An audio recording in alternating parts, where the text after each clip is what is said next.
Halo teman-teman, jumpa lagi dengan saya Yeni Lelatul.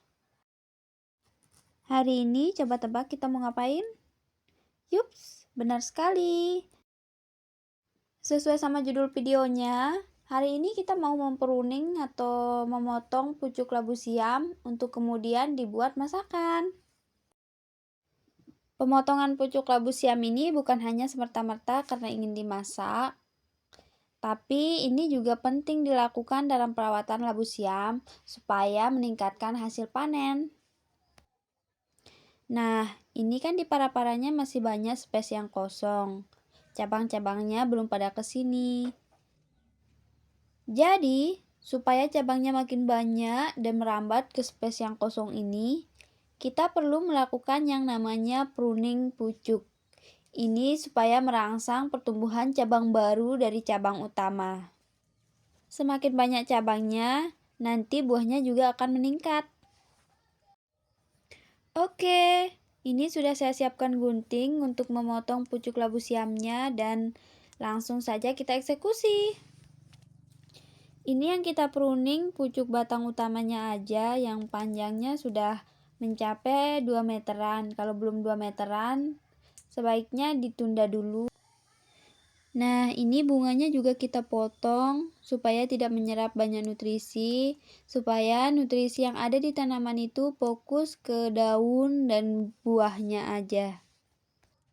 Menurut saya pribadi, pruning pucuk ini perlu dilakukan, tapi harus dilakukan secara hati-hati.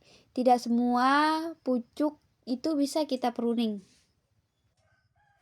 Sebelum melakukan pruning, kita perlu memperhatikan para-paranya. Kalau para-paranya sudah penuh, kita tidak perlu melakukan pruning. Karena tujuan kita melakukan pruning ini kan untuk menambah cabang. Jadi kalau kita pruning para-para yang sudah penuh, nanti cabangnya akan semakin banyak dan semakin menumpuk. Ini kurang bagus ya. Untuk pucuk yang perlu kita pruning ini, sebaiknya pucuk di batang utama. Kalau di percabangan, sebaiknya kita biarkan saja. Tapi kalau sudah tidak produktif, ini bisa kita potong walaupun di percabangan. Nah, adapun untuk pemilihan waktu, ini juga penting. Sebaiknya kita melakukan pemangkasan atau pemotongan pucuk ini di siang hari. Ini supaya bekas pemotongan itu langsung kering. Tujuannya ini untuk meminimalisir pembusukan pasca pemotongan. Setelah kita melakukan pruning, nanti akan muncul cabang-cabang baru yang akan membawa bakal buah dari sela-sela daun yang ini. Nah, seperti ini yang tidak perlu kita pruning karena ini pucuk percabangan dan masih produktif. Ini kita biarkan. Ini contoh yang sudah saya pruning beberapa minggu lalu dan sekarang cabangnya sudah menyebar kemana-mana. Buahnya juga cukup lebat.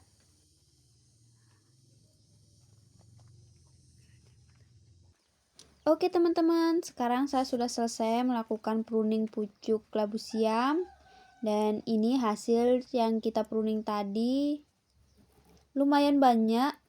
Ini sekarang mau saya tumis. Ini mau saya bersihin dan potong-potong dulu. Dan karena ini bukan video memasak, jadi bagian memasaknya kita skip biar nggak kepanjangan. Dan tara! Ini hasil masakan pucuk labu siam yang saya potong tadi. Ini saya tambahin kembang kol sisa kemarin biar kelihatan lebih colorful, nggak full hijau. Menurut saya ini rasanya enak. Ada krenyes-krenyesnya gitu. Kalau kalian penasaran, kalian bisa cobain, tapi kalau enggak ya udahlah. Oke, sekian dulu video hari ini. Sampai jumpa lagi. Bye bye.